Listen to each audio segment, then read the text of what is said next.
Well, hi everybody. Welcome to my garage. I'm Jen with Green Fiddle Pottery, and this is my third kiln opening. And today, because my water heater is being quiet, I am going to try and do it out here. I don't know that the light is great, so bear with me. And we'll see what I got. This kiln doesn't have a lot of stuff in it. I hope this microphone is working. I did get one. So we'll see what happens. Anyway, yeah, there's not a lot in here because there's some fairly larger pieces, and we'll see what we get, and we'll see what the kiln gods have done. And yes, there really were kiln gods. If anybody, I looked it up, and in ancient Greek mythology, people actually did pray to kiln gods. And I'm going to look up those names and put them in here. Anyway, first of all, I want to say thank you so much for people who have watched the video that I put out. Honestly, I didn't think anybody would watch it, really. But some people have subscribed, so yay. I'm not in it for that. I just want to do this, to be part of the community. So again, thank you for the comments, Lindy Lou and Nat and some of the others. Karen from Bearhead Pottery. Oh my goodness. Yes, I subscribed to your channel because I've been watching your videos and I had forgotten to subscribe. And I just love that you're in your chook shed. I think that's awesome. I used to have chickens, and I know how fun they can be. So anyway, let's see what we got. So looks good. So looks like I got a good strong cone 5, which is what I always go for. I go with a 30-minute preheat. Always, I do a preheat, and I find that works really, really well. And then a 10-minute hold at cone 5, and so that looks pretty good. So, yay. So, you will see a couple of things that look like the things from last time because I've got a couple of refires. And then I've got a couple of plates that I'm making myself a dinnerware set. So, yes, I am doing that. So, that's the first thing that's here. And this looks really good. So, this is the Unseth Pottery, Kim and Todd, their combination with 3 times cordovan, 3 times birch, and swirls of light flux.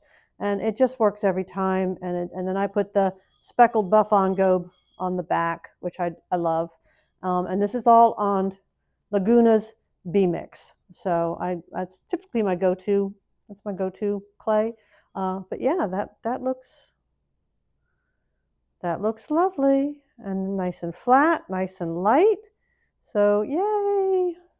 I have my table over here. Let me slide it over. Oops. Ah! There. Table's over here now. Okay, a little heart dish. And this is alabaster, 3 times. Interesting what it does here, because that really is alabaster, but look at that. But it's on the speckled buff engobe, so yeah, there's that. And then this is 2 times green jasper. So maybe it's just 2 times alabaster. Could be 2 times alabaster. That's true. But not bad. That's kind of pretty, actually. I'm happy with that. I don't know how good the light is in here. Got a few little dots, blobs on the bottom, but that's okay. Somebody like that. So I'm getting ready for a market at my local mall. They do them 4 times a year. They're little mini Ren fairs. I'll try to take some video of that because it is so much fun. It's 10 minutes from my house. It's inside. There's lots of parking. It's lots of people. And it's just so much fun. So that's that shelf. So I've got 2 half shelves here to accommodate some of the bigger pieces because I have 2 fairies. I have 2 fairy statues. I'm happy with them. Hopefully they turned out. This is another Unseth Pottery combo plate to match.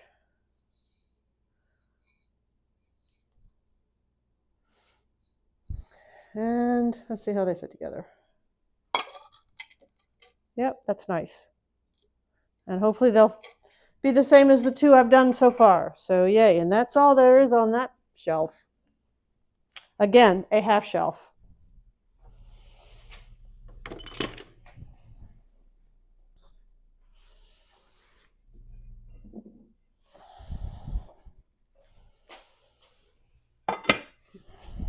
Oh, wow. Wow, oh, wow. Okay. So the first I'm going to do is a big tall cup, mushroom cup. So this is 2 times a Laguna's Turkish amber. Now you guys don't use Turkish amber. I don't think I've seen anybody use Turkish amber, but I love it. It is a great glaze. It is a very equivalent, I guess, to Coyote's root beer. But for those of you maybe in the UK who can't get Coyote, if you can get Laguna, try the Turkish amber. It is a beautiful, clear, brown celadon. You can see the texture so, I don't know if you can see that. You can see texture so beautifully with that. It just really comes out gorgeous. There you can see it a little bit. I put a little leaf, which I used a green True Celadon by Amaco on the leaf. And then the underglazes, Sassy Red, Light Gray, and Cactus underglaze for the mushroom and the leaves, and then just zinc-free clear over the top. And inside is 2 times honey flux, 1 time river birch. You guys know that one. Everybody uses that one. It's a fabulous, fabulous, but interesting where it kind of hits the Turkish amber. That's pretty. That's kind of pretty. So yeah, I'm happy with that. My mugs are getting lighter. Yay, that's actually holdable. So yeah, nothing wrong with that. Nothing wrong at all. And it's very stable. Turkish amber, it does not move. It's very thick. It's a very thick glaze, so you only need 2 coats, but it does not move. So yay. This is a refire. I wanted to see if I could get rid of the crawling on the kitty's eye. It's right, the crawling's right in his eyeball. Boink. And it did not. It's still there. So, what do you think? Do you think it can be sold with that little bit of, with that hole right there? Or should I just keep it? Also very light and very round.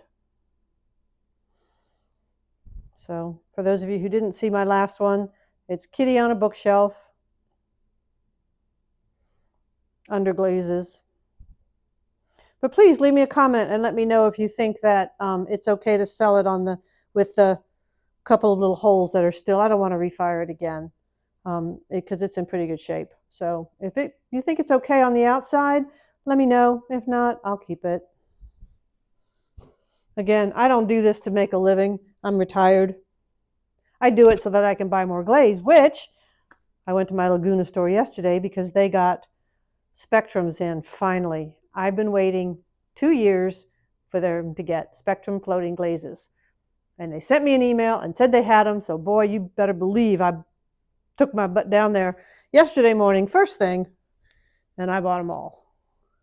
Now this one, this mug was a real experiment.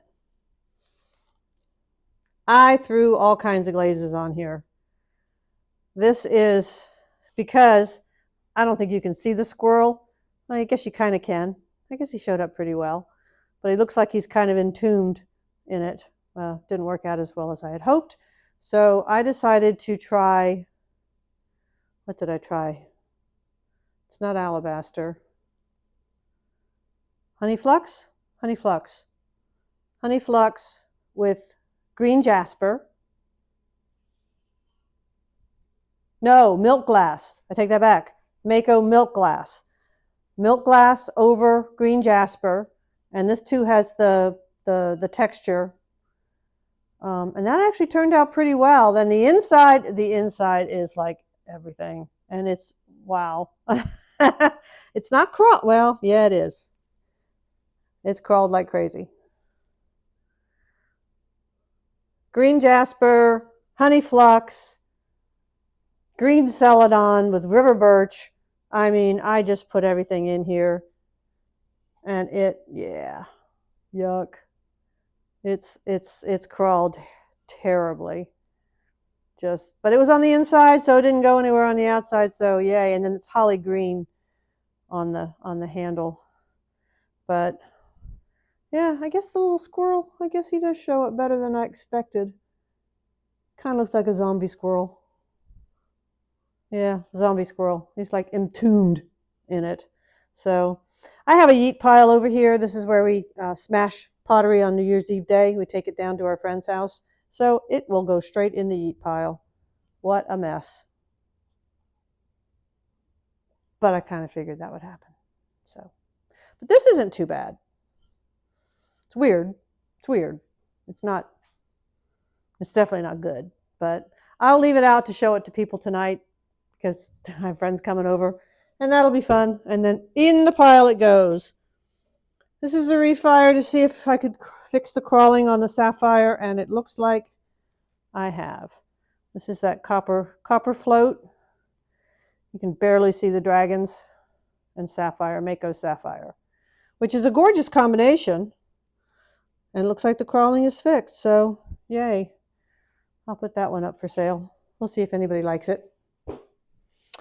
Now, I have my fairies. My fairies! I love my fairies! So, everybody, meet Autumn. I'm making a set of seasons. And so I decided she would be Autumn. Oh my goodness, she turned out pretty. Oh wow, she turned out pretty. And she has a face. I know a lot of people do statues without faces, but I want to do faces. I want them to have faces, and they always turn out different. All the faces, they get their own personality. So yeah, look at her. Isn't she pretty? So her skirt is Albany slip brown. This is underglaze carrot, underglaze sunset. These are Lagunas. Underglaze cinnamon. This is Moon River, just Moon River. And I wanted to see what that would do, and it is pretty. I wanted it to be kind of, wing-like. That looks really pretty. Wow, she turned out pretty. Oh, and then desert sand underglaze for her skin, which turned out really good. Wow, happy with that. Really happy with her. So yeah, this is Autumn. And then we have her sister, Spring. Now she ended up without a mouth. Great. I may have to redo her. This is her sister. She got no mouth, or you can see it, it's white. Or I might just paint, a little acrylic or something on there. So she's got no mouth. You can barely see it. And I just painted her because when I did her without a face. And I thought, well, I'll try to paint a face on. It's okay. Not great, but okay. I'll take a little acrylic, I think, and let me know what you think. So she has sunset with a little desert sand in her hair for blonde. This is also desert sand for the skin. Then this is cherry blossom for the wings, weeping plum for the dress, and chun plum for the flower. I will have to paint some lips on her and see how that works. Or redo her. Again, let me know what you think.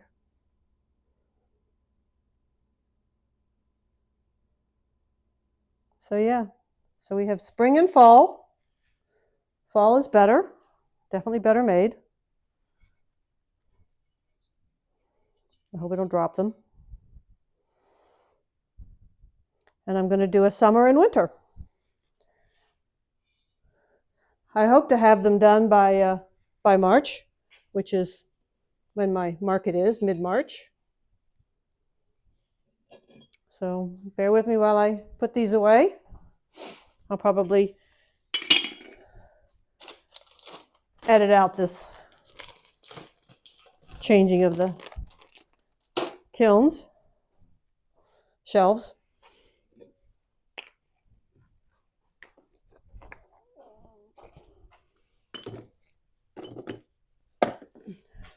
One more shelf, and I think I just have 3 things on the last shelf.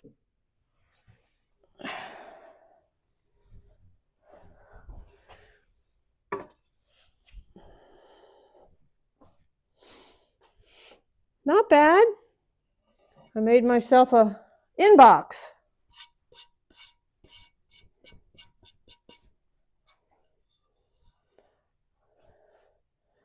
The mermaid. And this is 4 times Sky Celadon, and then a little bit of Celadon bloom around the outside. I didn't want to obscure her. So that turned out nice. She's pretty. I think she's pretty. Underglaze transfer. I think it's a sandbow. I think this is a sandbow transfer. And I'm going to use this next to my laptop as my inbox.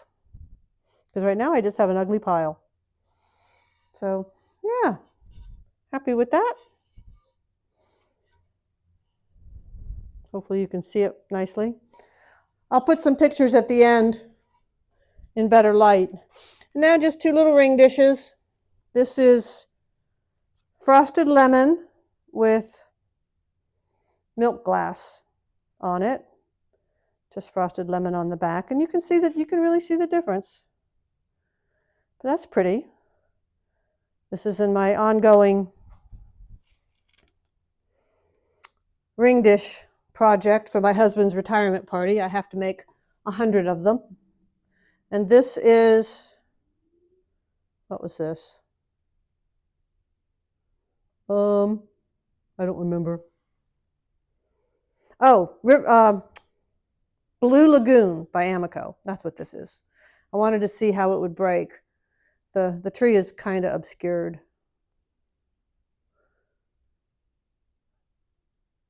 But it's pretty. It's not bad.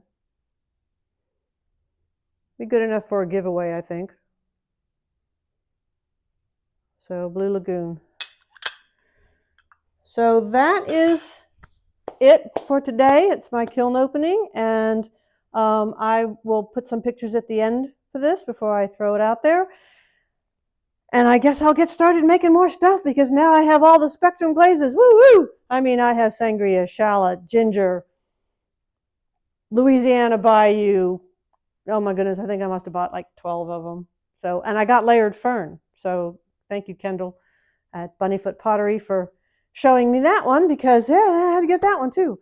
So anyway, thanks so much for watching, and I hope you enjoy the rest of your day and the rest of your week. And you know, keep on making pottery and bringing joy to the world, because you guys bring so much joy to my life. So I hope I can return the favor a little bit. So anyway, thanks so much, and see you guys later. Bye-bye.